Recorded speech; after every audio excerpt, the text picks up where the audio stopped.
স্বাধীনতার সার্বভৌমত্ব রক্ষার জন্য আল্লাহ শহীদ হয়েছেন। আল্লাহ তাকে শাহাদাতের সর্বোচ্চ মাকাম নসিব করে দেন। আল্লাহ তার কবরকে জান্নাতের বাগান করে দেন, তাকে জান্নাতুল ফিরদাউসের মেহমান করে দেন। আল্লাহ তাআলা কাজ করে তিনবারের সফল প্রধানমন্ত্রী, দেশনেত্রী, বিএনপির চেয়ারপারসন এবং খালেদা জিয়ার নেক হায়াত দারাজ করে দেন। আল্লাহ তাকে পরিপূর্ণ সুস্থ করে দেন, শিফায়ে আজিলা কামিলা দায়েমা নসিব করে দেন।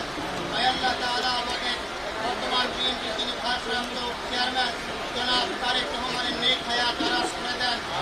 আল্লাহ তিনি এই দেশকে গড়ার জন্য যেই শপথ নিয়েছেন, যেই প্রত্যয় ব্যক্ত করেছেন, এই চমৎকার বক্তব্য 25 তারিখে দিয়েছেন, আল্লাহ তার বক্তব্যের আলোকে একটি সুন্দর দেশ গড়ার তৌফিক নসিব করে দেন। আল্লাহ তাআলা আল্লাহ স্বাধীনতার সার্বভৌমত্ব রক্ষার জন্য জনাব তারেক রহমানের সাথে আমরা ঐক্যবদ্ধ হয়ে তাদের কাঁধ মিলিয়ে একটি সুন্দর দেশ করতে পারি, সেই তৌফিক নসিব করে দেন। আল্লাহ তাআলা এই কবরস্থানে এখানে যারা শায়িত আছেন কবি নজরুল সহ আল্লাহ তাদের সকলের অপরাধ মাফ করে দেন, তাদের আল্লাহ তাআলা বেগম খালেদা জিয়াকে পরিপূর্ণ সুস্থ করে দেন। আল্লাহ তিনি স্বাধীনতার জন্য, স্বাধীনতার সার্বভৌমত্ব রক্ষার জন্য আল্লাহ অনেক ত্যাগ স্বীকার করেছেন। আল্লাহ তাআলা তাদেরকে পরিপূর্ণ সুস্থ করে দেন।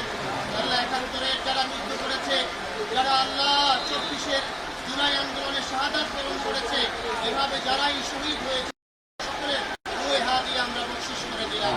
রব্বির হামহুমা কামা ربياني صغيرا رب ارحمهما كما ربياني صغيرا سبحان ربك رب العزة عما يصفون وسلام على المرسلين والحمد لله رب العالمين. भाई माधव